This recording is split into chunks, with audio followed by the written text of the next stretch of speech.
share and subscribe to Mufti Tariq Masood, famous scholar. अल्हम्दुलिल्लाहि नहमदुहु व नुसल्ली अला रसूलिहिल करीम अम्मा बाद फ़अऊज़ु बिल्लाहि मिनश शैतानिर रजीम बिस्मिल्लाहिर रहमानिर रहीम इन्नल्लज़ीना युहिब्बूना अन तशिअल फ़ाहिशतु फ़िल्लज़ीना आमनू लहुम अज़ाबुन अलीमुन फ़िद दुनिया वल आखिरह वक़ाल नबी सल्लल्लाहु अलैहि वसल्लम अल-कय्यिसु मन दाना नफ्सहु व आमिल लिमा बअदल मौत।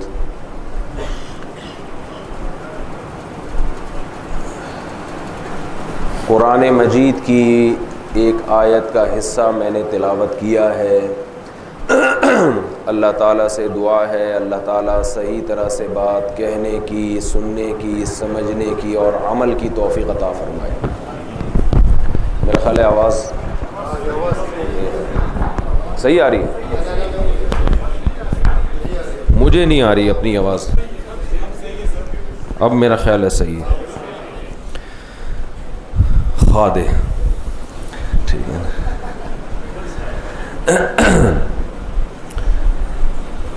पेशावर में जब मेरा आना हुआ तो ये पहली जगह होगी जहां मैंने खुद अपना बयान रखवाया है, वरना मैं जहां जाता हूं तो लोग रखवाते हैं। अक्सर मैं इनकार करता हूं, वक्त नहीं होता, लेकिन यहां मैंने फ़ोन करके स्पेशल बयान रखवाया है। उसकी वजह अभी आपको बताऊंगा मैं, वजह क्या है। वजह उसकी ये है कि मेरा सफ़र बहुत होता है, बाहर मुल्कों में भी, मुल्क के अंदर भी। हर थोड़े दिन बाद मैं कहीं ना कहीं निकला हुआ होता हूँ।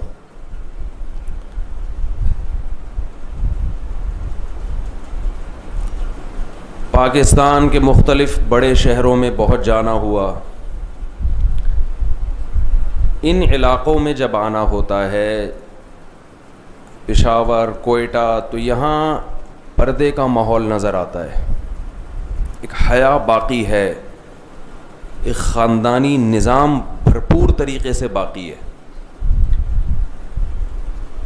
लेकिन ये निज़ाम भी मुस्तक़बिल में तबाह होता हुआ नज़र आ रहा है, और इस पर जितनी फ़िक्र करनी चाहिए उतनी फ़िक्र हो नहीं रही है।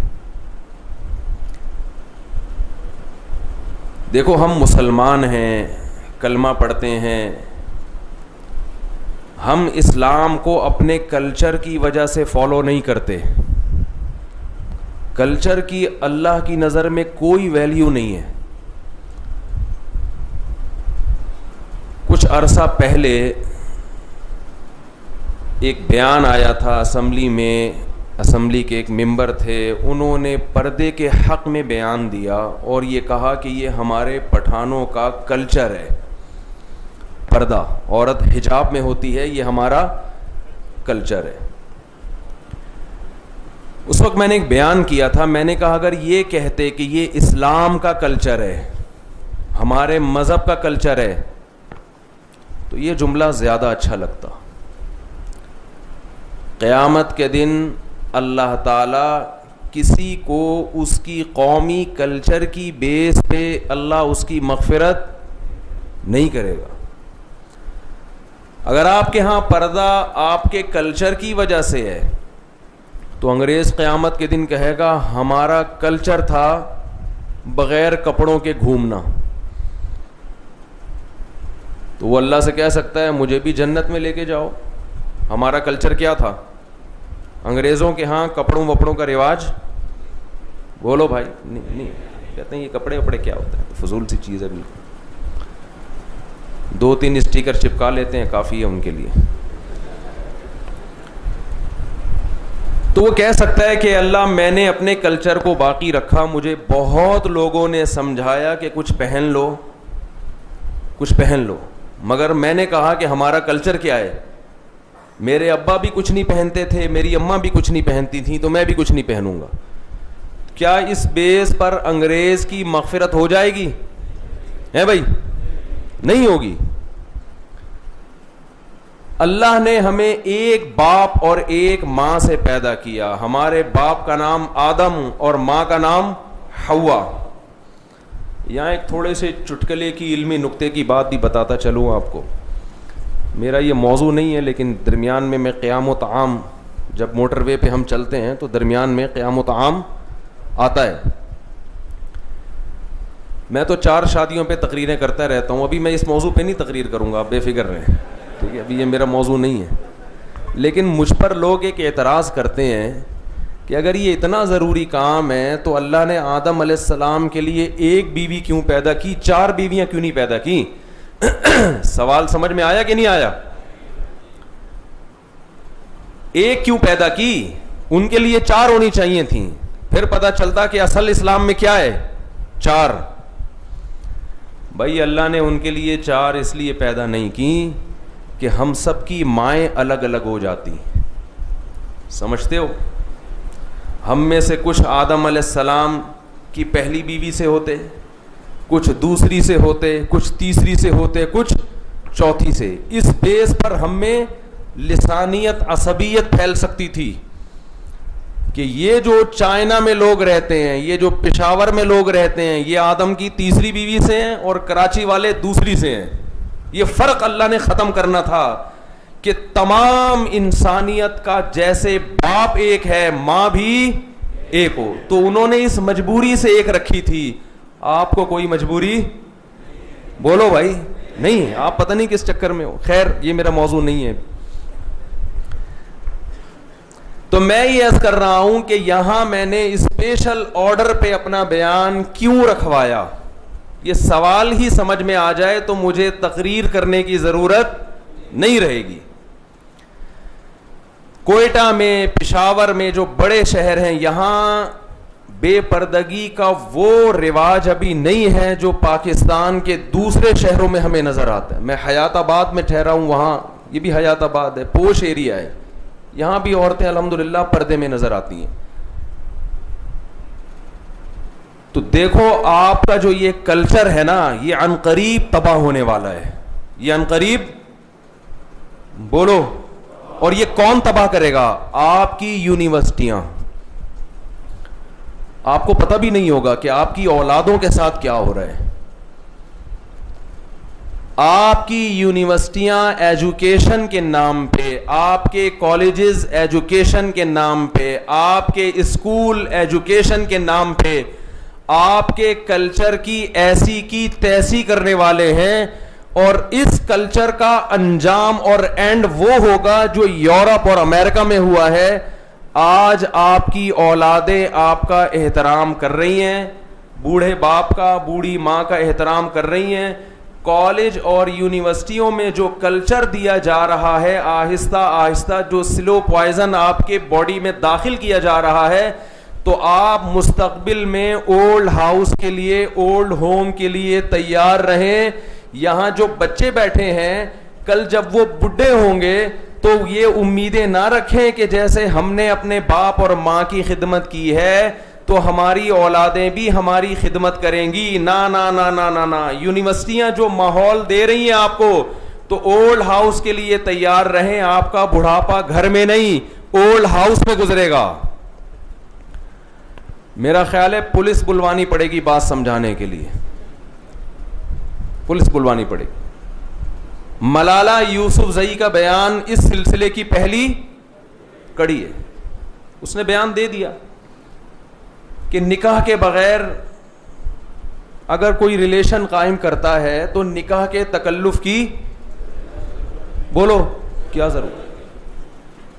निकाह के तकल्लुफ की क्या जरूरत? ये एक बयान है, ये एक शुर्री छोड़ना जिसे कहते हैं ना। एक चीज मार्केट में, एक नई प्रोडक्ट आई है जो इससे पहले आपने नहीं सुनी होगी। सुनी थी अंग्रेजों से, गोरों से, अपनी ही कौम की किसी औरत से ऐसी बात नहीं सुनी होगी। लोग इस पे खुश हैं कि बहुत ज्यादा उस बयान की मुखालफत हो रही है। नेगेटिव कमेंट्स ज्यादा हैं, पॉजिटिव कम हैं। ना ना ना ना, ये खुश होने की बात नहीं है। अभी पॉजिटिव ज्यादा इसलिए हैं कि उनको पता है कि यूनिवर्सिटियों में हम जो माहौल दे रहे हैं ना, देखो हम एजुकेशन के खिलाफ नहीं हैं, एजुकेशन के खिलाफ बात करना ये तो परले दर्जे की हमाकत और बेवकूफ़ी है। एजुकेशन की जो वैल्यू है वो तो हमें पैगंबरों ने बताई है।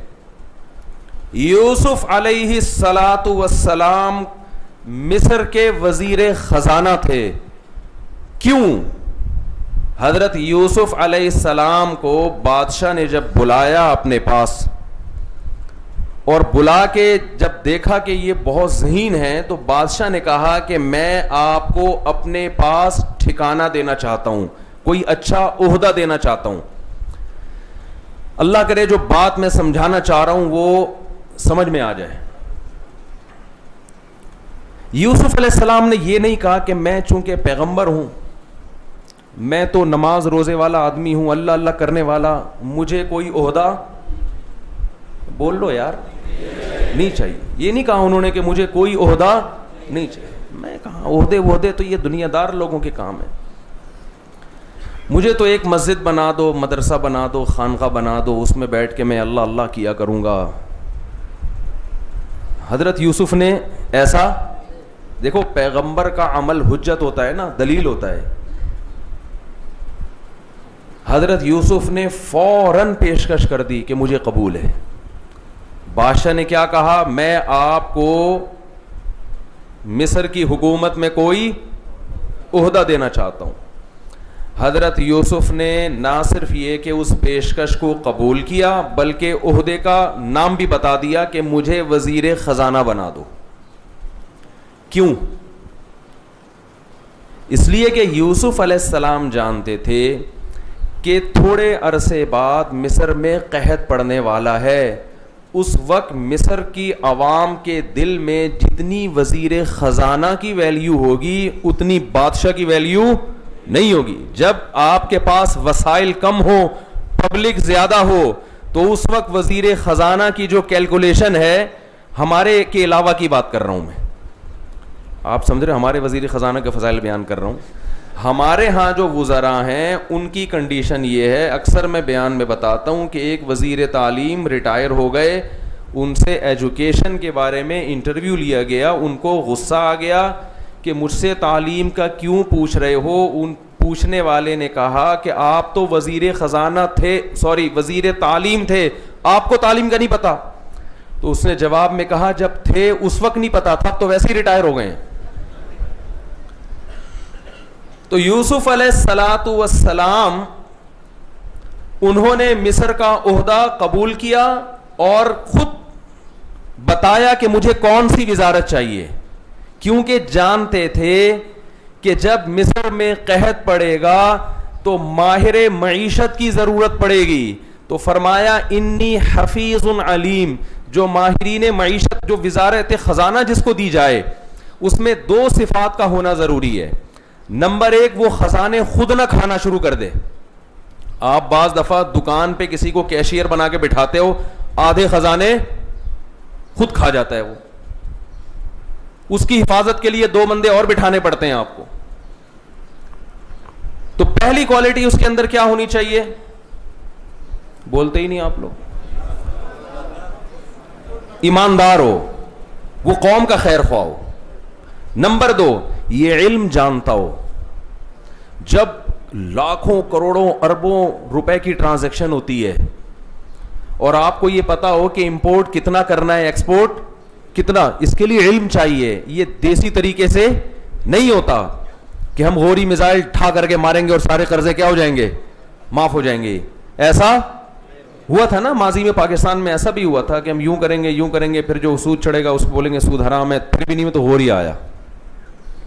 तो ये इस तरह से नहीं हो, बातें हो सकती हैं इस तरह, बातें करने पर गवर्नमेंट की तरफ से कोई पाबंदी नहीं है। मेरे पास लोग आते हैं, मैं दूसरी शादी करना चाहता हूं, मैं कहता हूं बातें करने पर गवर्नमेंट की तरफ से कोई पाबंदी नहीं है, आप बात करें, करने लगेंगे तो पता चलेगा कि कितना दम है।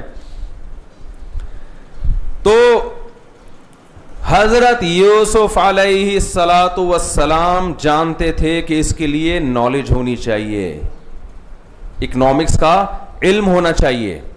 इसलिए हजरत यूसुफ ने क्या फरमाया, इन्नी हफीजुन अलीम, मैं अमानतदार भी हूं और इस इल्म को जानता। इजअलनी अला खज़ाइनिल अर्ज़, जमीन के खजाने मेरे हवाले कर दें। जानते थे कि कल जब मिस्र में कहत पड़ेगा तो मुझे पता है कि कितना स्टोर करना है, कितना एक्सपोर्ट करना है, ताकि आइंदा मिस्र की मईशत मजबूत हो सके। तो मैं अगर कौम, और कौम भी काफिर है, गैर मुस्लिम है, मुसलमान वहां यूसुफ अलैहिस्सलाम के अलावा शायद एक भी नहीं था।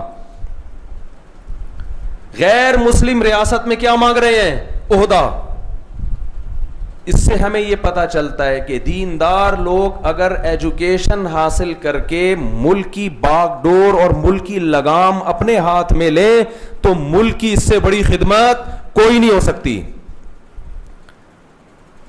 डॉक्टर अब्दुल कदीर खान ने जो एटमी धमाका कर दिया ना, हमने बड़े बड़े उलमा से सुना है कि आज उलमा की दाढ़ियां और पगड़ियां डॉक्टर अब्दुल कदीर खान की वजह से महफूज हैं। अगर डॉक्टर अब्दुल कदीर खान एटमी साइंटिस्ट बन के, साइंसदान बन के एटमी धमाका और पाकिस्तान को एटमी ताकत ना बनाता तो आज हम यहां मिंबर पे बैठ के इतने अमन के साथ बयान ना कर रहे होते। तो ये दीन की खिदमत है। तो इसलिए मैं ये बार बार आपका कॉन्सेप्ट क्लियर करना चाहता हूं कि उलमा एजुकेशन के बिल्कुल भी खिलाफ नहीं है, लेकिन ये एजुकेशन का कौन सा तरीका है कि लड़के के साथ लड़की को लाजमी बिठाया जाए? ये कौन सा तरीका है भाई? इसका एजुकेशन से क्या ताल्लुक है? लड़कियों के लिए अलग यूनिवर्सिटियां हो, लड़कों के लिए अलग हो, इससे ज्यादा अच्छे तरीके से एजुकेशन हासिल होगी। यूनिवर्सिटियों में आंख मटक्के ज्यादा हो रहे हैं। एजुकेशन, आंख मटक्का समझते हैं? कुछ कराची की इस्तिलाह है ना, वो अखपल तरीके से आप समझेंगे। आंख मटक्के ज्यादा हो रहे हैं। तो एजुकेशन के नाम पे आपके खानदानी निजाम को तबाह किया जा रहा है। तो मैं आपकी खिदमत में ये अर्ज करने के लिए हाजिर हुआ हूं कि देखो, अपने इस गुलशन को, अपने इस खूबसूरत माहौल को बचाओ। मलाला यूसुफजई ने तो एक बयान दाग दिया, उसको पता है अभी नेगेटिव कमेंट्स आएंगे, लेकिन आगे आने वाली नस्लें मेरी हिमायत करेंगी, क्योंकि जानी को जितनी नफरत निकाह से होती है इतनी किसी और चीज से नहीं होती। जो जिना करने वाले लोग हैं, कुरान ने साफ कह दिया, अज़्ज़ानी ला यनकिहु इल्ला ज़ानियतन औ मुशरिका वज़्ज़ानियतु ला यनकिहु इल्ला ज़ानिन औ मुशरिक। यहां यनकिहु से मुराद निकाह नहीं बल्कि कॉन्टेक्ट। निकाह का एक मतलब सिर्फ कॉन्टेक्ट भी होता है। जिना करने वाले मर्द को जिना करने वाली औरत में रग़बत होती है, वो निकाह नहीं करना चाहता। और जिना करने वाली औरत की तरफ रग़बत सिर्फ किसको होती है? जिना करने वाले मर्द को होती है। तो ये जो बयान आया है ना, ये आपके कल्चर को खराब करने के लिए। इससे होगा क्या? आप कह सकते हैं कॉन्टेक्ट तो कॉन्टेक्ट है, निकाह के जरिए हो या बगैर निकाह के। जमीन आसमान का फर्क है। देखो, इन मुल्कों के पास मजहब नहीं है, इन कंट्रीज के पास मजहब नहीं। हमारी जो यंग जनरेशन है वो गोरे से वो चीज ले रही है जो गोरे के पास है ही नहीं। आप उनसे मोबाइल लें, आप उनसे गाड़ियां खरीदें, अच्छी गाड़ियां बना लेते हैं, मोबाइल अच्छे बना लेते हैं, सड़कें अच्छी बना लेते हैं, उनको ठेके पे दें और सड़कें बनवाएं उनसे। कल्चर उनका अच्छा नहीं है। मैं इस मौके पर अक्सर एक वाकया बयान करता हूं। देखो, जो चीज जिसके पास नहीं है वो उसके पास से आपको मिलेगी नहीं। हम मुतासिर होते हैं कि इसके पास ये चीज है लिहाजा वो भी इसके पास होगी। ये बिल्कुल ऐसे मिसाल है कि आप अपनी गाड़ी किसी मैकेनिक के पास लेकर गए, दर्जनों मैकेनिक को आपने अपनी गाड़ी दिखा दी मगर वो गाड़ी ठीक नहीं हुई।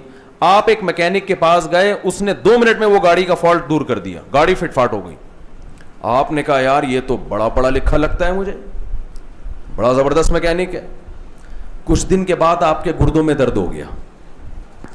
आपने कहा वो जो मैकेनिक था ना पढ़ा लिखा, मैं दर्जनों मैकेनिकों के पास अपनी गाड़ी लेकर गया हूं, एक से भी ठीक नहीं हुई। वो जो मैकेनिक था उसने एकदम 2 मिनट में मेरी गाड़ी फिटफाट कर दी, लिहाजा उसी के पास चले गए आप। और आप कमीज उठा के अपना गुर्दा दिखाने की कोशिश करने लगे। आपने कहा भाई मेरे गुर्दे में फॉल्ट है, जिस तरह आपने मेरी गाड़ी का फॉल्ट दूर किया मेरे गुर्दे का फॉल्ट भी आप दूर कर दें, तो ये हमाकत की बात है या नहीं है? वो कहेगा भाई मुझे गुर्दे का क्या पता यार। तो बिल्कुल यही हाल हमारा गोरे के साथ है। मैं इस मौके पर अक्सर एक वाकया बताता हूं। मेरे पड़ोस में एक डॉक्टर साहब रहा करते थे, उनके वालिद भी डॉक्टर, बेटा भी डॉक्टर। वालिद जब बूढ़े हो गए तो मैंने एक दिन देखा कि सख्त सर्दी की रात में उनके वालिद साहब फुटपाथ पे बैठ के सिगरेट पी रहे हैं। यहां तक बात समझ में आ गई? शदीद सर्दी है और ठिठरे हुए बैठे हुए हैं, गली में बैठे हुए क्या कर रहे हैं? सिगरेट पी रहे हैं। मैंने उनके वालिद से कहा, मैंने कहा हजरत अव्वल तो सिगरेट पीनी नहीं चाहिए ना, लेकिन अगर इस उम्र में आपको पीनी है तो आप घर में बैठ के क्यों नहीं पी रहे, यहां सर्दी में अकेले क्यों बैठे हुए? ये छोटा सा वाकया है लेकिन आंखें खोलने के लिए काफी है। मुझे उन्होंने कहा कि बेटा मेरे पोते हैं घर के अंदर, मेरा जो बेटा है वो डॉक्टर है, वो कहता है कि सिगरेट का धुआं सेहत के लिए नुकसानदेह, लिहाजा डैडी आपने अगर ये सिगरेट पीनी है तो इसके धुएं से मेरे बच्चों को नुकसान हो सकता है, आप घर से बाहर बैठ के पिए। बात समझ में आई? वो बैठे में बाहर पी रहे।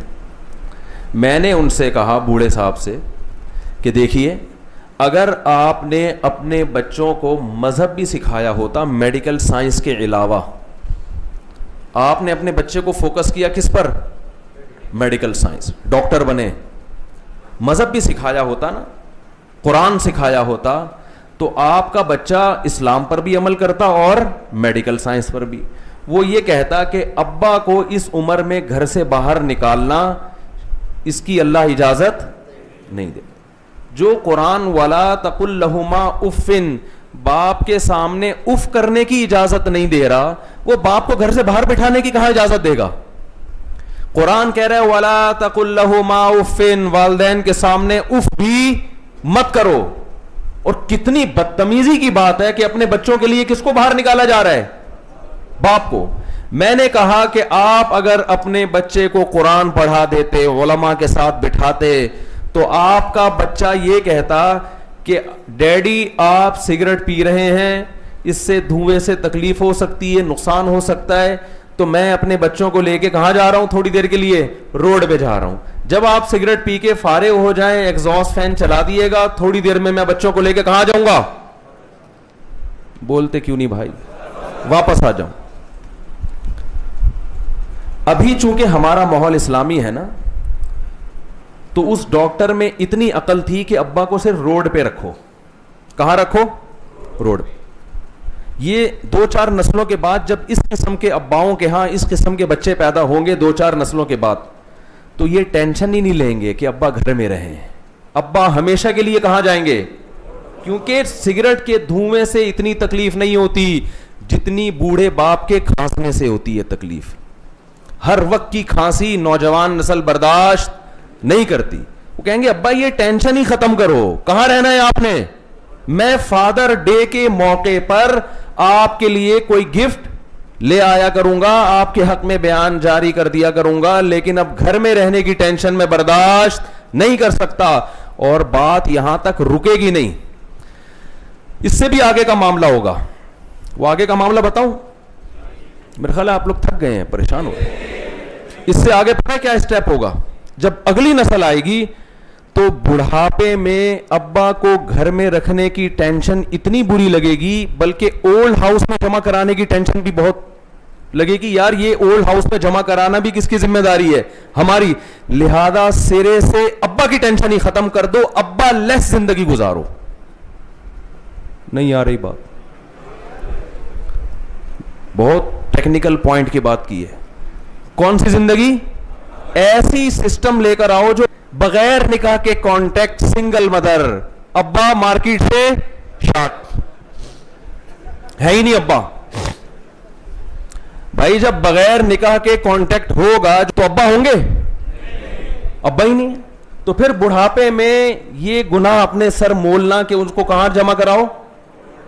देखो ये अभी आपकी समझ में बातें आ रही हैं, अगर मैं 100 साल के बाद यहां के बयान करूं या 50 साल के बाद, तो यूनिवर्सिटी का जो माहौल है ना, उसमें लोग मेरी बातों पे हंसेंगे, ये मौलवी किस किस्म की बातें कर रहे हैं। वो कहेंगे इसको क्या हो गया, अब्बा लेस होना कौन सी बुरी चीज है भाई, गधे का भी बाप नहीं होता, घोड़े का भी नहीं होता, कुत्ते का भी नहीं होता, तो इंसान का भी अगर बाप नहीं है तो क्या हो गया। ये जितने अफगानिस्तान में अमेरिकन फौजी आए हुए, इनमें बहुत सौ के बाप नहीं है, ज्यादा अच्छा लड़ रहे हैं वहां पे। अब्बा होते हैं तो फोन करके पूछते हैं क्या हो गया भाई, कहां है, आया क्यों नहीं अब तक। वो तो कहते हैं ये तो नेशन के लिए ज्यादा अच्छा लड़ता है जिसका अब्बा ना हो। बहुत से अमरीकी हैं, बहुत से बरतानवी लोग हैं, बहुत से यूरोपियन हैं जिनके अब्बा है ही नहीं।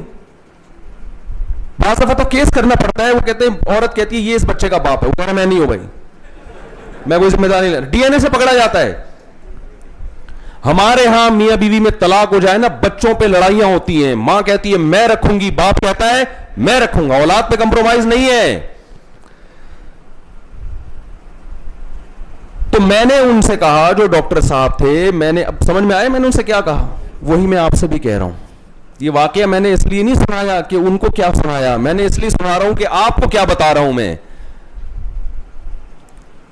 देखो एक चीज याद रखो, एक और डॉक्टर साहब थे मेरे पास, उन्होंने मुझे कहा मेरा बेटा बड़ा बदतमीज है, मेडिकल कॉलेज में पढ़ता है। मैंने कहा देखो मेडिकल कॉलेज में एजुकेशन के तो मैं खिलाफ बिल्कुल भी नहीं हूं। इमाम शाफी का कौल है कि इल्म दो ही हैं, एक दीन का इल्म और एक मेडिकल साइंस का इल्म। हमें भी तबीयत खराब होती है तो किसके पास जाते हैं, डॉक्टर के। अक्सर एक वाकया सुनाता हूं, एक मौलवी साहब किश्ती में बैठे, मल्लाह से पूछा कि तुमने इल्म किया है, उसने कहा दीन का इल्म, उसने कहा नहीं। उन्होंने कहा अपनी आधी जिंदगी तुमने बर्बाद कर दी। थोड़ी देर में सैलाब आया, किश्ती डूबने लगी, तो मल्ला ने उन मौलवी साहब से पूछा तैराकी सीखी है, स्विमिंग आती है, कहा नहीं, कहा पूरी जिंदगी बर्बाद कर। समझ, तो किसी इल्म की नफी मकसद नहीं है। आप डॉक्टरों के खिलाफ थोड़ी बोल सकते हो, आपको खुद जाना है डॉक्टर के पास। आप हकीमों के खिलाफ थोड़ी बोल सकते हो, बाज दफा डॉक्टरों से मसला नहीं हल होता, कौन हल कर देता है, हकीम। लेकिन हकीम के पास जाने से पहले 100 दफा सोचा करें, किबला हकीम ना हो। ये जो किबला हकीम होते हैं ना, किबला बड़े हकीम, बड़े बड़े बोर्ड लिखे होते हैं, इस बड़े में ड़े और या के दरमियान वाव छुपा हुआ होता है, तो ये अजीब अजीब इनके नारे होते हैं। तो एक साहब ने मुझे कहा कि मेरा बेटा क्या बन रहा है, डॉक्टर, लेकिन तमीज से बात बोलो नहीं करता। मैंने उनसे कहा इसमें कोई ताज्जुब की बात नहीं है, आप पढ़ा उसको मेडिकल साइंस रहे हैं और उम्मीदें उससे तमीज की लगा के रखी हुई हैं आपने। मैंने कहा जो चीज वो पढ़ रहा है उसमें अगर वो पीछे है तो फिर शिकायत करें कि बेटा मैं तुम्हें मेडिकल साइंस के उसूल समझा रहा हूं और तुम इम्तिहान में क्या होते हो, फेल होते, तुम्हें आता ही नहीं। वो इम्तिहान में तो उसके नंबर 100 आ रहे हैं। फिर कहते हैं तमीज से बात क्यों नहीं करता। मैंने कहा इसलिए कि जिस यूनिवर्सिटी में वो पढ़ रहा है उसमें तमीज नाम का कोई टॉपिक नहीं है, बदतमीजी नाम के टॉपिक बहुत हैं।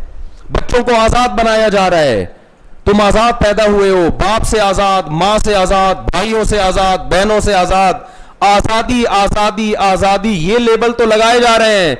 तमीज नाम का चैप्टर, कोई मेडिकल साइंस की किसी एक कोई चैप्टर है ऐसा कि बाप के साथ, बाप से उफ तक ना करो उसके सामने।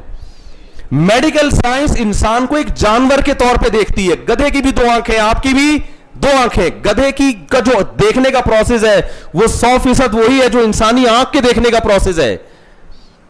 घोड़े, कुत्ते, बिल्ले, ये जो जिनका जो इनके बॉडी का जो हजम का निजाम, इंसान का निजाम हाजमा और मेंढक का निजाम हाजमा एक जैसा है। तभी आपने देखा होगा, हमने भी बायोलॉजी में मेंढकों के ऑपरेशन बहुत किए और बहुत से तो साले मेंढक को उल्टा करके ना पेट काट के चले जाते थे। मैं गया अब इसको कि ठिकाने तो लगाओ भाई। मेंढक को उल्टा किया, मोम पे ना वो पिन लगा दी। हमने बहुत तजर्बे किए स्कूल में। अब उसका पेट निस्वार खिला के हम उसको बेहोश करते थे।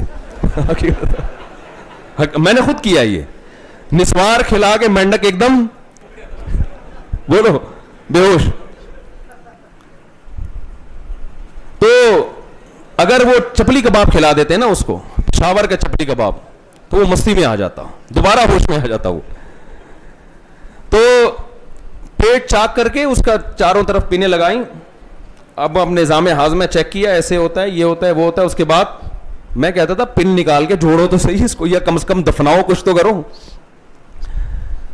तो मेडिकल साइंस आपको जो गाइड करेगी वो इतना बताएगी, आपकी मादी जिंदगी, समझ रहे हैं, खाते कैसे हो, हजम कैसे होता है, क़ज़ाए हाजत कैसे होती है, आंख देखती कैसे, इससे आगे नहीं है।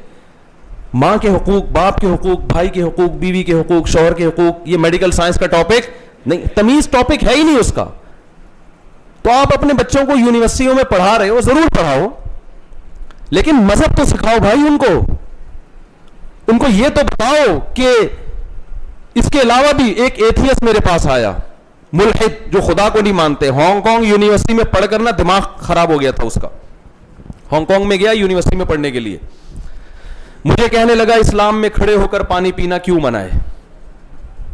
मैंने कहा क्यों, आपको क्या एतराज है इस पर। कहने लगा खड़े होकर पानी पीने से मेडिकली इंसान को कोई नुकसान बोलो नहीं होता। तो खाम में इस्लाम ने एक ऐसे ही हुक्म दे दिया बैठ के पियो। खड़े होकर पीना भी जायज है, मगर अफजल क्या है, बैठ के पीना। जायज खड़े होकर पीना भी है, तो कहिए इस्लाम ने क्यों हुक्म दे दिया बैठ के खाओ, बैठ के पियो, खड़े होकर भी खाने पीने से कुछ नहीं होता। मैंने कहा मुझे एक बात बताओ, आप अभी, वो मेरे सामने बैठे हुए थे, मैंने कहा टेम्परेचर भी कमरे का नॉर्मल है, ना ज़्यादा गर्मी है ना ज़्यादा सर्दी, तो ये कपड़े आपने क्यों पहने हुए हैं। मेडिकल साइंस क्या कहती है, अगर कपड़े पहने बगैर बैठो तो क्या नुकसान होगा आपको, है भाई, कोई नुकसान होगा। तभी तो गोरे पहनते ही नहीं है, कह रहे हैं इसमें भी वही बगैर उसके भी वही, क्या है इसमें, कपड़ों पड़ के तकल्लुफ की क्या ज़रूरत है। जितना मालदार होगा कपड़े उतने मुख्तसर होते चले जाएंगे। तो मैंने कहा भाई ये जो आपने कपड़े पहने हुए हैं, इस तकल्लुफ की, जैसे मलाला यूसुफजई ने कहा कि निकाह के तकल्लुफ की क्या ज़रूरत, तो ये कपड़ों के तकल्लुफ की क्या ज़रूरत। आपके बगैर कपड़े के अच्छे नहीं लगेंगे तो पेंटिंग कर लो अपने ऊपर, नीले पीले डब्बे जो कलर लगा लो, एक चमक पट्टियाँ लगा लो, बेहतरीन लगोगे। तो इस तकल्लुफ की क्या ज़रूरत। उस एथियस्ट से मैंने पूछा, मैंने कहा कपड़े पहन के क्यों बैठे हुए हो। उसका दिमाग में जवाब नहीं आया। मैंने कहा मैं आपको बताता हूँ, इसका ताल्लुक मेडिकल साइंस से नहीं बल्कि तहजीब से है। इंसान का बच्चा कपड़ों में अच्छा लगता है, और अल्लाह ने भी कुरान में कहा कि हमने लिबास तुम्हारी जीनत के लिए उतारा है। लिबास इंसान की जीनत, और इसकी अंग्रेज की नज़र में वैल्यू नहीं है, हमारी नज़र में बहुत वैल्यू है। कुरान कहता है कि आदम अलैहिस्सलाम ने जब शजरे ममनुआ खाया तो सबसे पहली सजा जो आदम को मिली है, उनसे, आदम और हव्वा से हमने जन्नत में लिबास छीन लिया, बरहना हो गए। हालांकि वहां कोई नामहरम मौजूद, बोलो, नहीं था। मियां बीवी का एक दूसरे से कोई पर्दा नहीं है, इसके बावजूद मियां बीवी एक दूसरे से शर्मा रहे हैं। नॉर्मल हालत में अल्लाह ने हमें बता दिया कि मियां बीवी को भी लिबास चाहिए, नॉर्मल कंडीशन में, नॉर्मल हालत में वो भी बगैर लिबास, अगर तहजीब होगी, शर्म व हया होगी, वो भी बगैर लिबास के रहना पसंद नहीं करेंगे। वहां कोई देखने वाला नहीं था जन्नत में, सब अभी इंसान पैदा ही नहीं हुए हैं, और मियां बीवी जो एक दूसरे के महरम हैं। लेकिन अल्लाह ने जब उनसे लिबास छीना, इतनी बड़ी सजा, कुरान कहता है वतफ़िक़ा यख़सिफ़ानी अलैहिमा मिन वरक़िल जन्ना वअसा आदम रब्बहु फ़ग़वा। आदम ने रब की नाफरमानी की, इतनी बड़ी सजा मिली है कि लिबास छीन लिया, और जन्नत के पत्तों से एकदम अपने आप को छुपाने लगे, दरख्तों के पत्ते अपने ऊपर डालने लगे, हम अपने आप को छुपाएं। इससे पता चलता है कि गुनाह की सबसे पहली सजा क्या मिलती है, कि जो आदम अलैहिस्सलाम को गलती की सबसे पहली सजा क्या मिली, लिबास छीना गया। इस अमल में अल्लाह ने लिबास की वैल्यू बताई है कि इंसान और जानवर में सबसे बड़ा फर्क किस चीज का है, लिबास का। जानवर बेलिबास घूमता है, इंसान बेलिबास नहीं हो सकता। तो तमीज नाम का चैप्टर कहीं पढ़ा आपने? तमीज तो समझते हैं ना, पश्तो में तमीज को क्या बोलते हैं, तमीज ही बोलते हैं। चलो ये अच्छी बात है, ये चीज सब में मुश्तरक है अल्हम्दुलिल्लाह। तो अब मैं जल्दी से अपनी असल बात की तरफ आगे बयान को खत्म करता हूं। देखो यूसुफजई ने जो बयान देना था वो दे दिया, मेरी और आपकी क्या जिम्मेदारी है। पहले मैं बताऊं निकाह ना होने से होगा क्या। बगैर निकाह के जब कांटेक्ट होता है तो जिस लड़की से आपका ताल्लुक होगा सिर्फ उस लड़की से होगा, उसके माँ बाप से। लड़की की माँ आपकी सास। यार बोल नहीं रहे मौलवी साहब, ये क्या? ये तो माशाल्लाह पेशावर के लोग हैं, चपली कबाब खाते हैं। तो जब, बस जल्दी से बात मैं समेट के ख़त्म कर रहा हूँ अब। देखो, अच्छा, एक मिनट। देखो, जब बगैर निकाह के आपका कांटेक्ट होगा किसी लड़की से, गर्लफ्रेंड बनेगी, तो उसकी माँ आपकी सास, बोलो, नहीं बने। उसके अब्बा आपके ससुर नहीं बनेंगे। उसकी बहनें आपकी सालियां, सिस्टर इन लॉ नहीं बनेंगी। उसके अब थोड़ा हल्का, बहुत ज्यादा हो गया, स्पीड आपकी बहुत तेज हो गई है, थोड़ा हल्का। उसके भाई ब्रदर इन लॉ नहीं बनेंगे।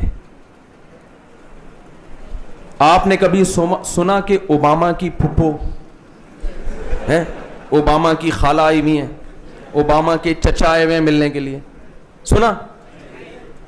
एक अंग्रेज आया, हमारे इमाम साहब थे जहां मैंने, कराची में जहां मैं रहा हूं ना 30 साल, तो वहां मस्जिद के इमाम साहब थे अटक के। तो उनके कोई रिलेटिव यूके में थे, तो कोई अंग्रेज मिलने के लिए आ गया अटक। उन्होंने अपने उस अंग्रेज दोस्त को लंदन से दावत दी, कहां की? अटक की, कि अटक आओ, कभी हमारा गांव देखो। वो अंग्रेज जब अटक आया ना, तो हमारे इमाम साहब बताते थे कि जिस अटक के आदमी ने अंग्रेज को इनवाइट किया था, उसने लोगों से अंग्रेज को मिलवाना शुरू कर दिया। ये कौन है जी? ये मेरा मामू है। ये कौन है जी? ये दूसरा मामू है। ये कौन है जी? ये तीसरा मामू है। ये कौन है जी? ये चौथा मामू है। ये कौन है जी? ये पांचवा मामू है। ये कौन है? ये चाचा है। ये दूसरा चाचा है। ये तीसरा चाचा है। ये चौथा चाचा है। ये पांचवा, ये छठा, ये सातवां। ये कौन है जी? भतीजा है। ये पहले चाचा का बेटा है। ये दूसरे चाचा का तीसरा बेटा है। ये तीसरे चाचा का पहला बेटा है। ये चौथे चाचा का 8वां बेटा है। और एक्सपेक्टेड भी हैं अभी बहुत सारे। चाचे भी एक्सपेक्टेड हैं और भतीजे भी एक्सपेक्टेड हैं। अभी चाचे खत्म नहीं हुए हैं, दादा अल्हम्दुलिल्लाह जवान है अभी भी। ये तो वो माल दिखा रहे हैं जो मार्केट में आ चुका है। अच्छा, चाचे, फुफ्फो, मामू, भतीजे, कजन, वो एक लाइन लगी हुई है। कह रहे हैं फिर उस अंग्रेज की दावतें शुरू हुई। अब जाहिर है बाहर से मेहमान आए हैं तो हर आदमी दावत करेगा। बड़े चाचा ने, फिर दूसरे चाचा, वो अंग्रेज दावतें खा खा के पागल हो गया। अंग्रेज से पूछा तुम्हारा क्या? उसने कहा बस मैं हूं, वहदहू ला शरीक लहू। वहदहू। एक गर्लफ्रेंड है, अब अम्मा कहीं ओल्ड हाउस में होंगी, मदर डे के मौके पर चॉकलेट लेके जाएगा उनके पास। अब्बा मार्केट से क्या है? शर्ट। बाजों के होते भी हैं, नहीं भी होते, कोई इतना बड़ा इशू नहीं है, ठीक है। पूछते हैं आप अब्बा वाले हैं या विदाउट अब्बा हैं? आप अब्बा वाले हैं या विदाउट अब्बा? विदाउट अब्बा हैं तो कोई बात नहीं, सिंगल मदर। और अगर अब्बा हैं तो ठीक है, क्यों होने से भी कोई फर्क, होंगे तो क्या कर लेंगे वो। हमारे यहां अब्बा बहुत, हमारे यहां तो यतीम के फजाइल क्यों है? बाप नहीं है भाई, सर से साया खत्म हो गया। उसके सर पे हाथ रखोगे, जितने बाल हाथ के नीचे आएंगे उतनी नेकियां आपको मिलेंगी। उसकी कफालत पे नबी ने फरमाया, यतीम की कफालत करने वाला मेरे साथ जन्नत में ऐसे होगा। क्यों? इस्लाम बहुत बड़ा नुकसान मानता है जिस बच्चे का बाप मर गया। अल्लाह कहते हैं इसका तो साया छिन गया, क्योंकि बाप से ज्यादा गैरत औलाद के हक में किसी में नहीं होती। इतना बड़ा नुकसान, बाप का मरना इतना बड़ा नुकसान है। और जो कौम बाप पैदा ही नहीं होने दे रही, विदाउट बाप पैदा हो रही है। तो वो अंग्रेज जब मिला ना, ये चचा, ये मामू, वो हैरान हो गया, भाई क्या मसला है यार, ये बड़ा खुश हुआ, बड़ा मुतासिर हुआ कि यार तुम्हारा तो एक मजबूत खानदानी निजाम है। तो निकाह खत्म होने से ये खानदानी निजाम खत्म। गधे घोड़ों वाली जिंदगी, गधे की मां का तो थोड़े दिन तक पता होता है ये मां है, उसके बाद जब गधा बालिग होता है तो मां का तस्वुर भी खत्म। फिर गधा ना मां को देखता है ना बाप को देखता है, बाप तो वैसे ही नहीं होता उसका। गधों के भतीजे भांजे नहीं होते। गधों की सास देखी आपने? ये मेरा गधा ही है, उसकी सास है। कभी बकरे का देखा आपने? कोई बकरे का तारुफ करवा रहा हो। बकरे का तारुफ ऐसे तो होता है कि ये मेरा बकरा है, 2 दांत का है, इतने किलो वेट है उसका, बड़ा वफादार है।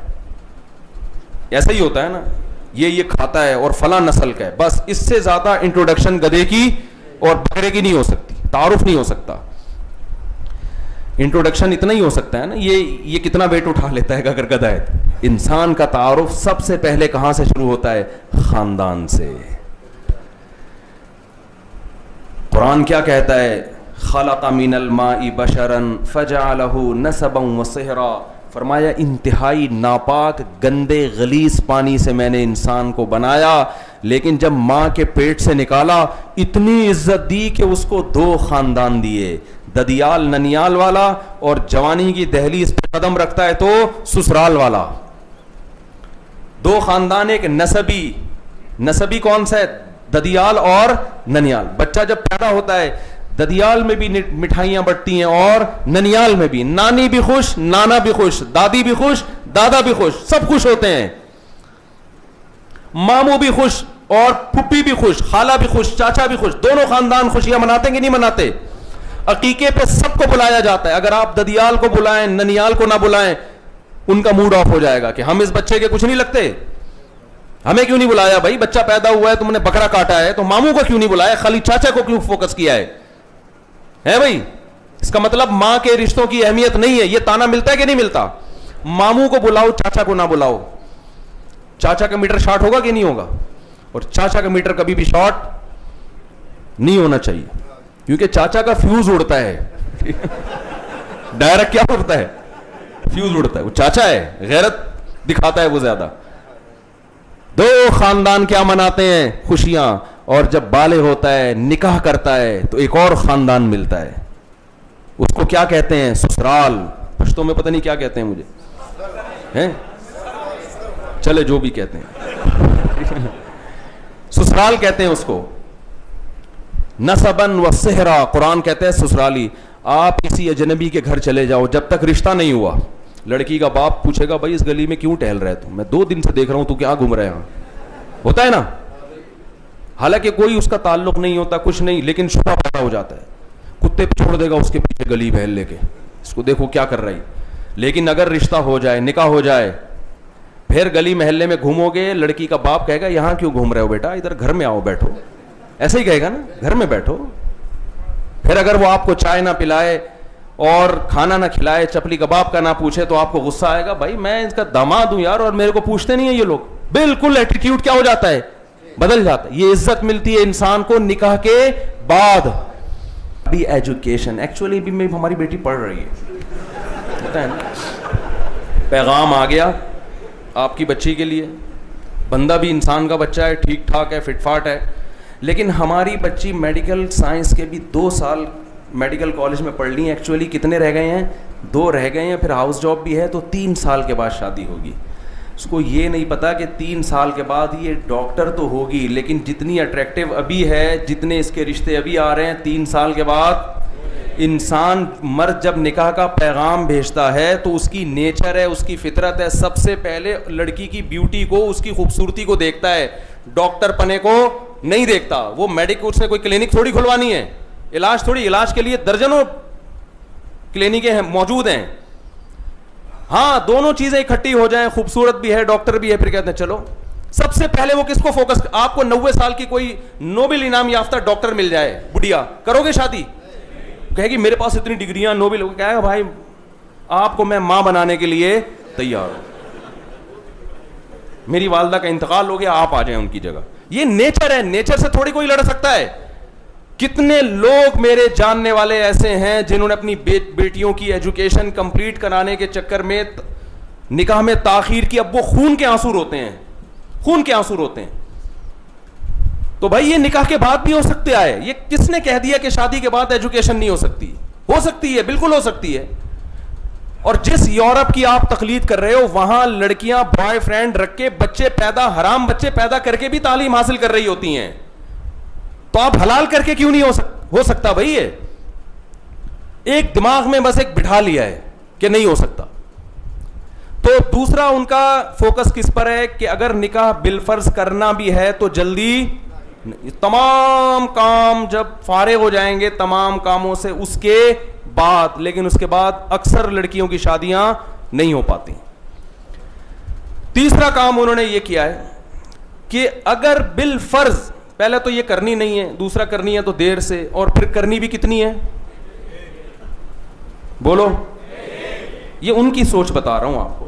आप कहें हर 4 शादियों पे, मैं 4 शादियों पे नहीं आ रहा, मैं आपको उनकी सोच बता रहा हूं कि वो क्या चाहते हैं, कितनी हो, एक। उससे क्या होगा, कौम की बेवा, तलाक याफ्ता, जो औरतें मर्दों से ज्यादा पैदा हो चुकी हैं, जिनके लिए कोई मर्द अल्लाह ने मार्केट में रखा है ही नहीं, वो जिना पर मजबूर होंगी, वो शादीशुदा लोगों के घरों को भी खराब करेंगी, जिससे जो एक एक शादी वाले हैं वो भी बर्बाद होंगे। उनका निज़ाम भी, अब दफ्तरों में फ़ोन आते हैं ख़वातीन के कि मेरा मियाँ जाता है दफ्तर में और दफ्तर में एक हसीना के साथ उसका ताल्लुक़ हो गया है, वो हसीना कंवारी है, उसको कोई लिफ्ट नहीं करा रहा, तो हमारे मियाँ ने क्या किया, उसको लिफ्ट कराना। मियाँ को तो तलाश होती है ऐसी खातून की, उससे ये घर भी जो बसा हुआ घर है वो भी क्या हो रहा है, बर्बाद हो रहा है। तलाक का रेशो क्या होगा, बढ़ेगा। इसके लिए ये इनके 3 हदफ हैं, दोबारा बता देता हूं, याद रहें। नंबर 1, शादी करनी नहीं है। नंबर 2, करनी है तो देर से, और हर सूरत में एक। इसके लिए इनका तरीक़ाकार क्या है, को एजुकेशन, बस, और कुछ करने की इनको ज़रूरत नहीं। लड़के लड़की को साथ बिठा दो, क्योंकि मर्द को जब फ्री में औरत मिलेगी तो वो सास की टेंशन नहीं लेगा, वो सालों की टेंशन, क्योंकि टेंशन है भाई।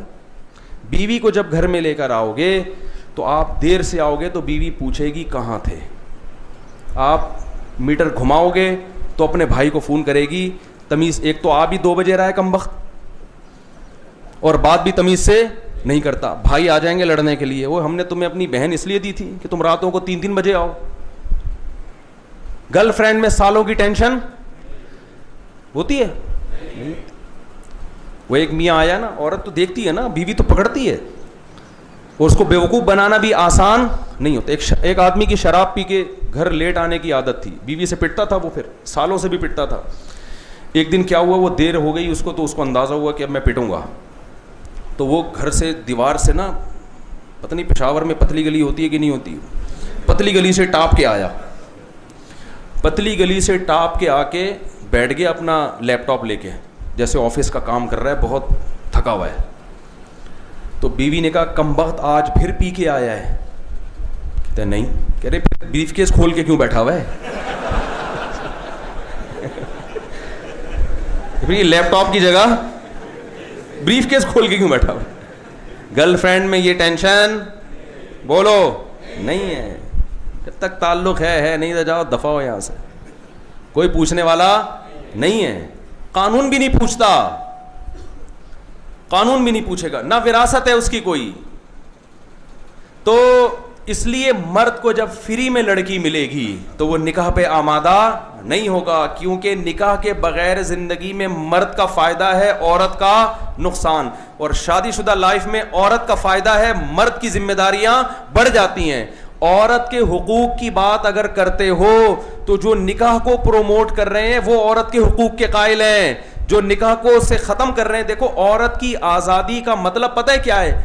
लेबल बहुत अच्छा है, औरत की आजादी, मगर इसका मतलब ये औरत तक पहुंचने की आजादी। मर्द के लिए औरत तक पहुंचने को आसान बनाओ ताकि जब चाहे अपनी हराम ख्वाहिश को वो आसानी के साथ पूरा कर सके। वहां ऐसा ही होता है, जब तक वो जवान है औरत, उससे मर्द फायदा उठाता है। जहां बुढ़ापा आया, टिश्यू पेपर इस्तेमाल करने से पहले कितना अच्छा है, इस्तेमाल के बाद कोई वैल्यू रहती है? ऐसा ही हाल होता है औरत का। निकाह में औरत खानदान में बन जाती है, अब उसको छोड़ना भी आसान। आप तलाक की बात करोगे, आपके साले डंडे लेके आ जाएंगे, सुसर आ जाएगा, कानून हरकत में आ जाएगा। छोड़ना, गर्लफ्रेंड को छोड़ना 2 मिनट की बात है। तो उसके लिए वो जो तरीका उन्होंने इस्तेमाल किया, पहला तरीका क्या कि को एजुकेशन सिस्टम। कर्जे आपको इसी बेस पे मिल रहे हैं। मैं लोगों से कहता हूं, देखो, अगर को एजुकेशन सिस्टम को आप खत्म नहीं कर सकते, कम से कम इतना कर लो कि लड़कियों के लिए अलग कॉलेज बना लो। लड़कियों के पास ये ऑप्शन हो, जिसने को में पढ़ना है वो जाए वहां, लेकिन जिसने हया के साथ, इज्जत के साथ पर्दे में पढ़ना है उसके लिए कम से कम ऑप्शन तो हो ना। ये ऑप्शन ही अगर खत्म कर देंगे तो पर्देदार लड़की भी एजुकेशन के लिए को में जाने पर मजबूर होगी। कम से कम इतनी आवाज तो उठाई जा सकती है पेशावर वालों कि हमें लड़कियों के लिए अलग स्कूल, अलग कॉलेज, अलग यूनिवर्सिटी चाहिए। लड़के बर्बाद हो जाए, कम से कम हमारी औरतें तो खराब ना हो ना। खानदान तबाह होता है औरत के खराब होने से, मर्द के खराब होने से महदूद बर्बादी फैलती है, औरत के तबाह होने से बहुत ज्यादा बर्बादी फैलती है। तो उन्होंने इसके लिए क्या तरीका इख्तियार किया, मर्द और औरत में। देखो अभी वजीर आजम ने हिजाब पर जरा सी बात की थी ना, पूरा मीडिया हरकत में आ गया। वो अगर नमाज की बात करता कोई प्रॉब्लम नहीं थी, हज सस्ता कर देता कोई प्रॉब्लम, पर्दे की बात होगी एकदम उड़ जाएंगे। तो अब मैं आपको बता रहा हूं, उन्होंने जो करना था कर लिया, आपने क्या करना है, बिल्कुल उसके अपोजिट। नंबर 1, को एजुकेशन के खिलाफ आवाज उठानी है। हमें तालीम चाहिए, हम तालीम के खिलाफ नहीं है बल्कि फर्ज समझते हैं। नमाज रोजे की तरह हम एजुकेशन को फर्ज समझते हैं, हमारे मजहब का हिस्सा है। दाऊद अलैहिस्सलाम के हाथ में अल्लाह ने लोहे को नरम कर दिया, ये भी तो एक तालीम है ना। असलहा बनाते थे। यूसुफ अलैहिस्सलाम को अल्लाह ने इकोनॉमिक्स का इल्म दिया, ये भी तो एक एजुकेशन है, ये तो जरूरी है।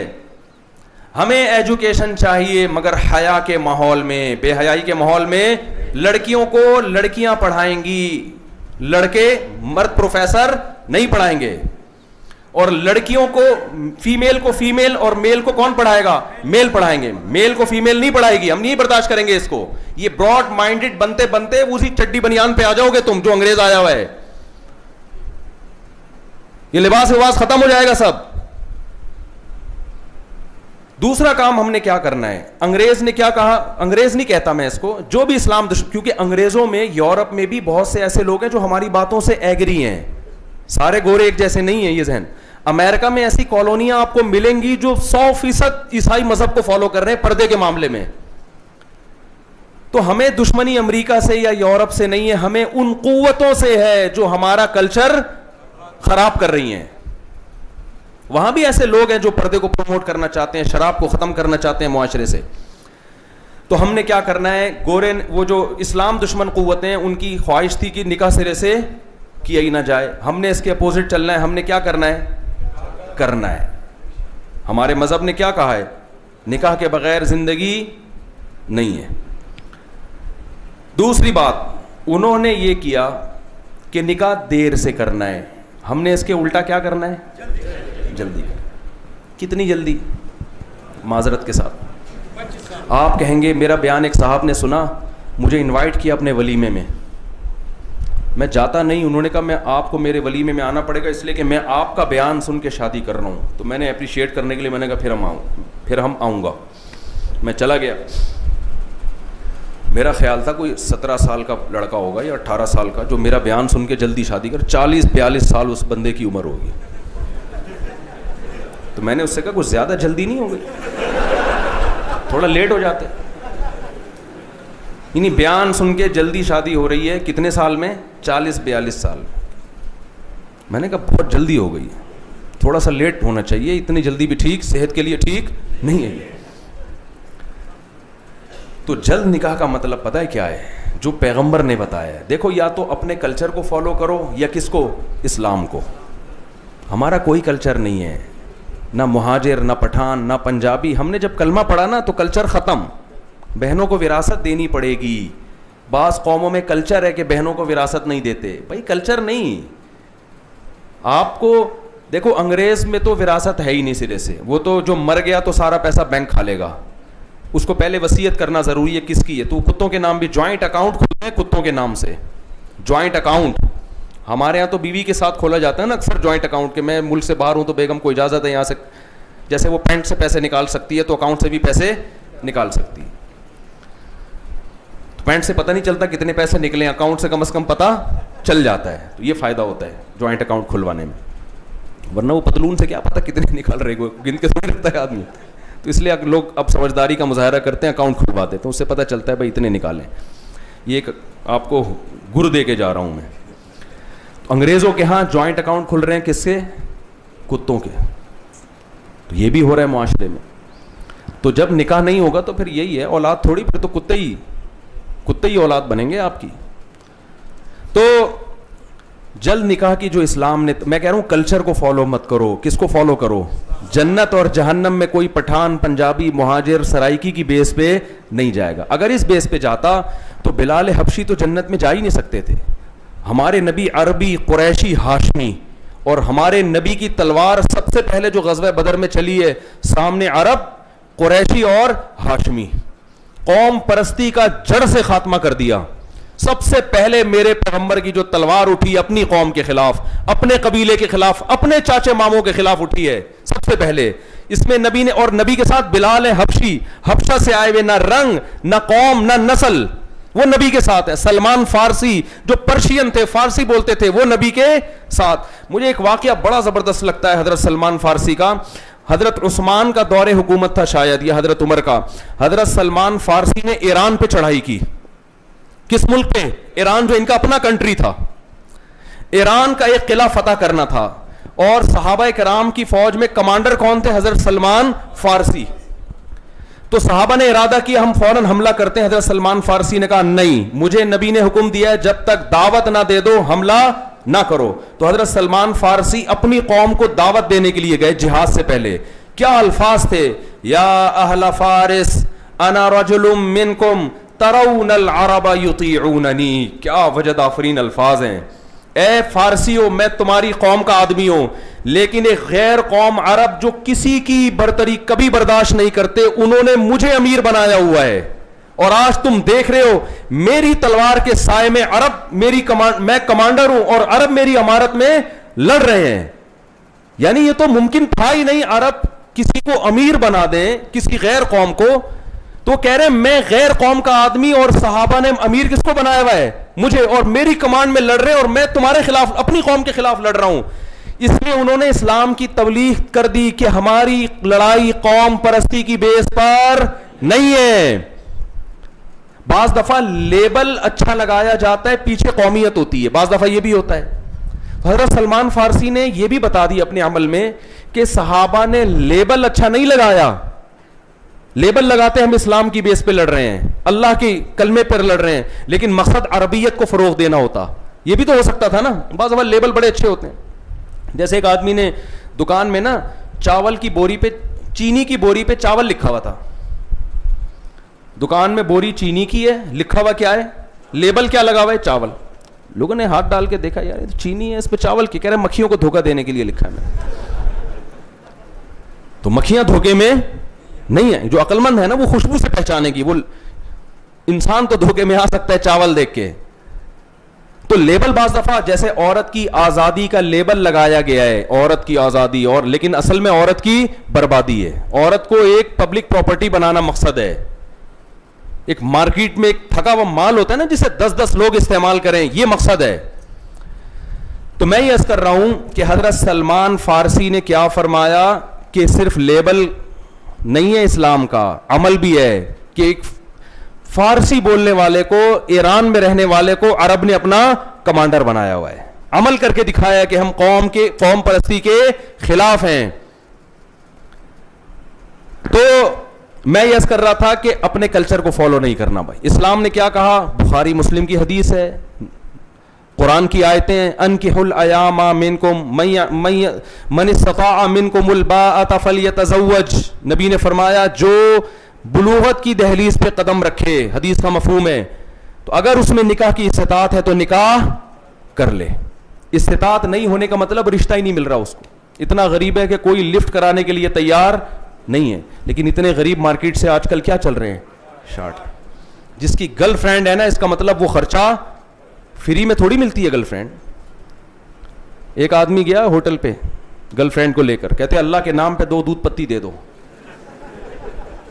उसने कहा दूसरी किसके लिए? कह रहे गर्लफ्रेंड के लिए। कहते कमबख्त इतना गरीब होके गर्लफ्रेंड रखी हुई है। कह रहे होके नहीं रखी, रखे हुआ हूं। सारा किस पे लुटा दिया? हराम में अल्लाह ने माली बरकत का वादा नहीं किया, निकाह में अल्लाह ने माल में बरकत का वादा किया। बीवी पे खर्च करोगे अल्लाह लौटाएगा। कुरान कहता है इन यकूनु फुकरा युगनिहिमुल्लाहु मिन फज़लिही, निकाह करो, अगर फकीर होगे तो अल्लाह अपने फजल से गनी करेगा तुम्हें। तो पहला काम क्या करना है, निकाह हमने करना है। दूसरा, जल्दी करना है।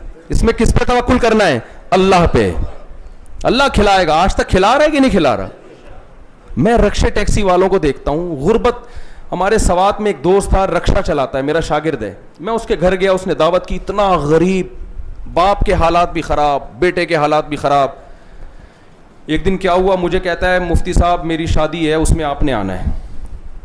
मैंने कहा भाई तेरी शादी, तुम्हारे तो अब्बा की आमदन भी नहीं है, तुम्हारी तो अपनी आमदन भी नहीं है, रोजगार ही नहीं है, शादी भी कर रहे हो। उसने कहा हमारे यहाँ ये नहीं देखा जाता कि आमदन है या नहीं है, बच्चा बालिग हो गया करनी है, कोई मसला नहीं।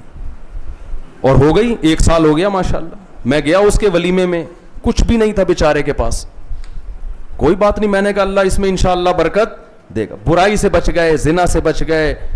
गरीब आदमी भी लड़कियां रखता है, गर्लफ्रेंड बनाता है आजकल। उस वक्त उसको ये नहीं देखता कि मैं बेरोजगार हूं या क्या हूं। गरीब को रिश्ता मिलता है। गरीब लोग कहते हैं ना गुर्बत में कैसे लड़की को खिलाएंगे, भाई ऐसी लड़की से शादी करो जिसका बाप आपसे भी ज्यादा गरीब हो। अब सवात में जो वो गरीब फैमिली थी, उन्होंने ऐसी जगह शादी की जो उनसे भी ज्यादा गरीब, उसके बाप वो भी नहीं खिला पा रहा जो इस लड़के का बाप अपनी औलाद को खिला रहा है, तो वो उन्होंने दे दी। उन्होंने कहा चलो हमारे यहां से तो अच्छा ही खाएगी ना। ये एतराज कि मैं गरीब हूं शादी नहीं कर सकता, ये वो करेगा जो सबसे ज्यादा दुनिया में गरीब हो। समझते हो? वो कहेगा भाई मुझे कोई बेटी देने के लिए तैयार नहीं है, लेकिन आप अगर गरीब हैं तो आपसे ज्यादा गरीब आपको देने के लिए तैयार हो जाएगा। आप खुद तैयार नहीं है तो कर लेते हैं। और हमने ऐसे करोड़पति भी देखे हैं, कितने डॉलर कमा रहे हैं, लेकिन भाई जब बच्चा जब तक अपने पांव पे खड़ा नहीं होगा, और पांव पे खड़े होते होते 50 साल का हो जाता है, फिर मेरे भाई वही बात है, माजरत के साथ मिसाल थोड़ी सी नाजेबा है। एक बूढ़े के सामने बादाम आए, वो गरीब था, उसने कभी बादाम नहीं खाए थे, तो जब बादाम आए तो कहने लगा हाय हाय। बादाम खरीदे उसने अपने पैसों से ना, घर ले आया कि चलो हमने गुर्बत में कभी बादाम के पैसे नहीं थे तो बस सूखे चावल खा के गुजारा किया, आज अल्लाह ने पैसा दिया तो हम बादाम खरीद के खाएंगे। जब बादाम ला के रखे, अफसोस से कहने लगा कि जब दांत थे तो बादाम नहीं थे, अब जब बादाम है तो दांत चबाने के लिए दांत नहीं। समझ में आ रही है? कह रहे जब अल्लाह ने दांत दिए थे तो बादाम खाने के पैसे नहीं दिए थे, जब अल्लाह ने बादाम के पैसे दिए तो दांत छीन लिए, अब क्या करूंगा इसको, मैं कैसे खाऊंगा। तो हमने क्या करना है भाई, निकाह जल्दी करना है, ठीक है ना। दूसरी बात जो बहुत से लोग इसमें इख्तलाफ करेंगे, इस्लाम दुश्मन कुव्वतें चाहती हैं निकाह कितना हो, सिर्फ एक। इस्लाम क्या चाहता है?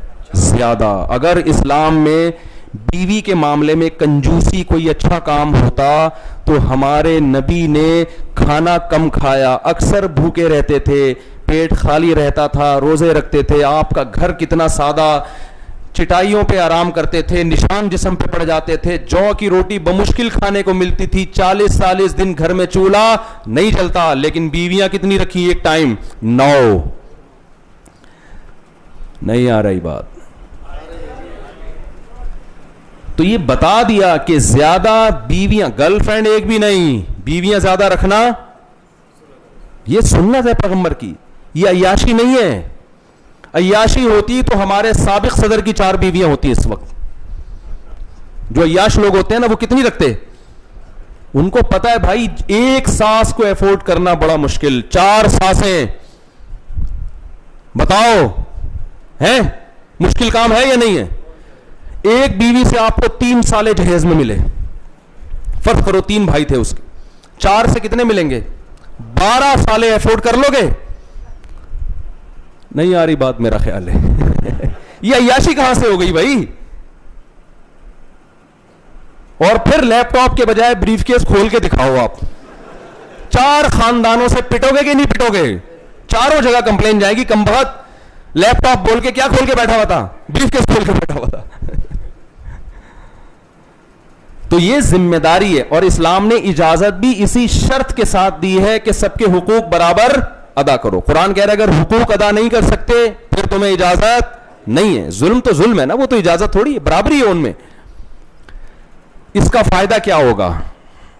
बस ये आखिरी बात है, बयान खत्म कर रहा हूं। इसका फायदा ये नहीं होगा कि पेशावर में हर पश्तो बोलने वाले की 4 बीवियां हो जाएंगी।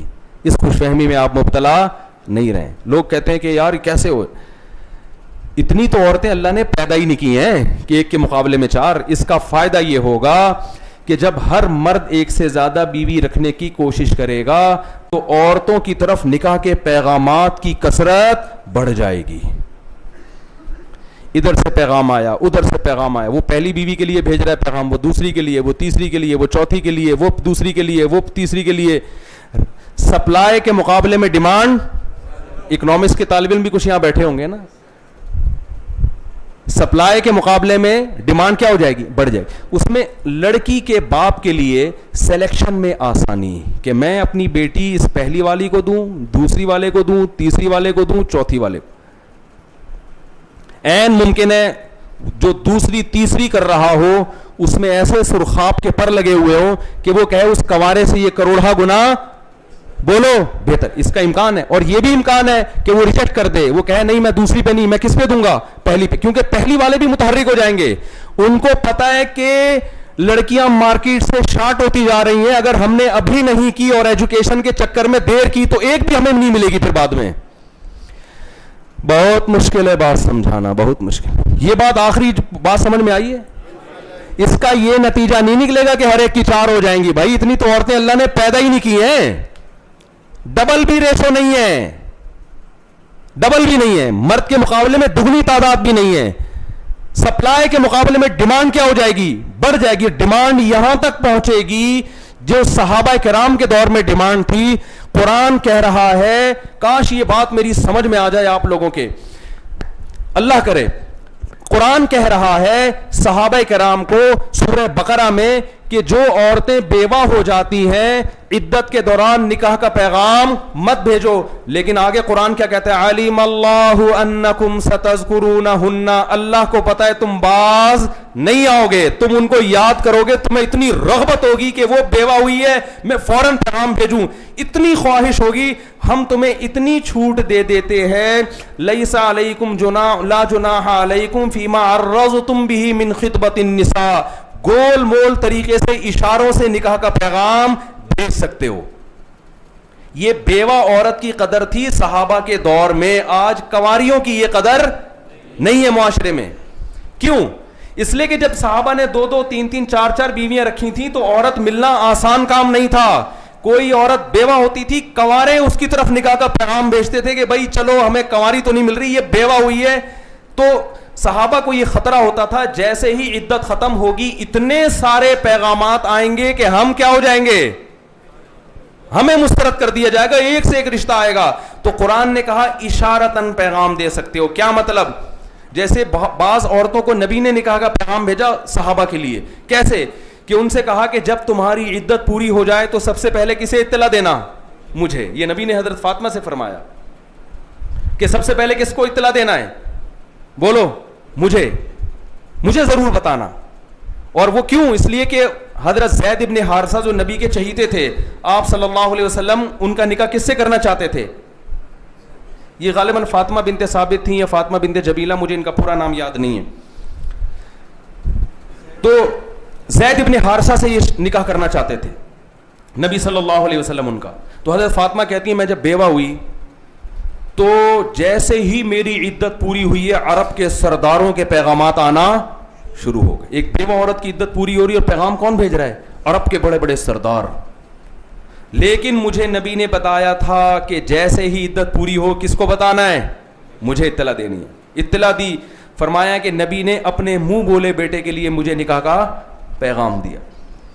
आज हमारे मुआशरे में कराची और लाहौर में तो तबाही फैल चुकी है, आपको बता दूं, बहुत मामला। जिसके बेटी पैदा हो जाए वो रोना शुरू कर देता है।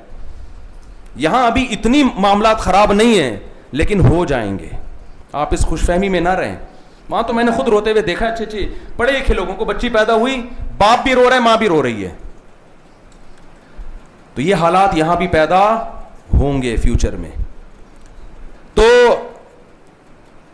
ये सप्लाई के मुकाबले में क्या होगा, डिमांड। उसमें औरत के लिए, लड़की के बाप के लिए, अपनी बेटी के लिए अच्छे रिश्तों का तलाश करना आसान हो जाएगा। फिर उसकी मर्जी, कंवारे को दे, दूसरी वाले को दे, वो उसकी हेडिक है, क्योंकि आपके इरादे से थोड़ी हो जाएगी।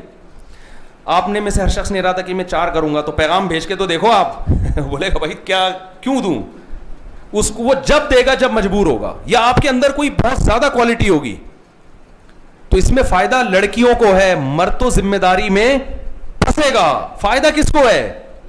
औरत को फायदा। उसके लिए कुफू में रिश्ता, उसके हम पल्ला, उसके अभी जो हो रहा है, मास्टर लड़कियां मैट्रिक पास से शादियां कर रही हैं, मजबूर है वो। पीएचडी लड़कियां 8वीं से भागे हुए से, मैंने खुद पढ़ाया है निकाह, डॉक्टर लड़की का मैंने 8वीं से भागे हुए से पढ़ाया है, या मैट्रिक से भागे हुए से। लेकिन वो लड़की मजबूर है, वो उसको कोई इंसान का बच्चा ही नहीं मिल रहा, कोई ढंग का आदमी। उसने कहा चलो ये आदमी होना काफी है। लेकिन फिर तलाकें होंगी कि नहीं होंगी? वही हुआ, थोड़े दिन में इत्तला आ गई कि वो इतना नालायक आदमी था। अबे तेरे को डॉक्टर लड़की मिल गई है तो अब शुक्र अदा कर अल्लाह का।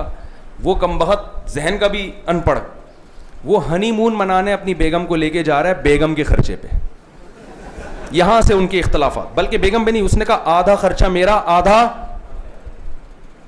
बिल्कुल अंग्रेज सिस्टम ना। वहां गर्लफ्रेंड को भी अपने खर्चे पे बर्गर नहीं खिलाया जाता, गर्लफ्रेंड को भी। हमारे यहां तसव्वुर है कि बेगम के लिए, और बेगम भी नई नवेली दुल्हन हो, आप 2 पैसे लेकर आए, दुल्हन को दिए आपने और कहा इसके पैसे दो, उसी वक्त तलाक मांगेगी नहीं मांगेगी? क्या ख्याल है भाई? तो वो मुझे उस डॉक्टर लड़की ने फोन करके बताया कि हनीमून पे हम जा रहे हैं, फर्स्ट टाइम, एक तो ये मैट्रिक पास है, मैंने शादी कर ली। मैंने कहा चलो यार कोई बात नहीं, मैं डॉक्टर हूं, कोई मसला नहीं है। हनीमून पे आधा खर्चा कह रहा है, कौन करेगा? तुम, आधा मैं। मैंने कहा मैं तो जोड़ की बात करता था, मैंने कहा बर्दाश्त करो, बर्दाश्त करो। वो थोड़े दिनों में तलाक हो गई उसको, उसने खुद ही ली। भाई हद होती है बर्दाश्त। तो मेरा ख्याल है पुलिस बुलवाने की ज़रूरत नहीं है। हया को प्रोमोट करो। हया आती है निकाह से, निकाह से आपका ख़ानदान बढ़ेगा, हलाल औलाद मिलेगी, हलाल औलाद में बेटे मिलेंगे, बेटियां बुढ़ापे में आपकी खिदमत करेंगी, बेटे बुढ़ापे में आपकी। अभी देखो जवानी ये हमेशा नहीं रहेगी। यूनिवर्सिटियों में जो आपको को एजुकेशन में भी मज़े आ रहे हैं ना गर्लफ्रेंड बॉयफ्रेंड के, ये मज़े थोड़े दिनों में किरकिरे हो जाएंगे। जहाँ बूढ़े हजरात बैठे हैं उनका मैं एहतराम करता हूँ, उनकी तौहीन मकसद नहीं है, लेकिन एक हकीकत है, अभी जो आपके मोबाइल में हसीनों के नंबर है ना, बुढ़ापे में हकीमों के नंबर आने वाले हैं। हाँ, अभी तो आपने वसीम सत्तार के नाम से गर्लफ्रेंड के नंबर सेव किए हुए हैं। वसीम सत्तार, वही मुझे एक लतीफ़ा मैं सुनाता हूँ ना अक्सर, बस सुना के बयान ख़त्म करता हूँ। वो बड़ा उस पर मीम्स ही बन गई थी। तो एक आदमी, गर्लफ्रेंड बहुत थी उसकी, बहुत ज़्यादा गर्लफ्रेंड रखी हुई थी। जब शादी हुई है तो उसने तो बीवी को नहीं बताया कि मेरी बहुत सारी गर्लफ्रेंड्स हैं, उसने तो यही शो किया मैं तो नेक आदमी हूँ। तो जो जैसा होता है फिर आगे से माल भी उसको वैसा ही मिलता है अक्सर, ये कायदा कुल्लिया नहीं है। तो जब शादी हुई है, दुल्हन के कमरे में गया तो अपनी दुल्हन से कहता है आज से तुम मेरी कायनात, तुम ही मेरी चाहत, तुम ही मेरी मसरत, तुम ही मेरी राहत, तुम ही मेरी फरहत। वो तो वैसे ही बता रहे भाई, फरहत भी तुम, खुशी भी तुम, राहत भी तुम, मसरत भी तुम, कायनात भी, सब कुछ तुम। ये उसका बेचारे का मकसद ये नहीं था कि गर्लफ्रेंड के नाम, वो समझी अपनी लड़कियों के नाम बता रहा है ये। इसने कहा आज से तुम ही मेरी फरहत, तुम ही मेरी मसरत, तुम ही मेरी राहत, तुम ही मेरी कायनात। उसने कहा ठीक है, जब तुमने सब कुछ छोड़ दिया, वसीम भी तुम, सत्तार भी तुम, गफ्फार भी तुम, कलीम भी तुम।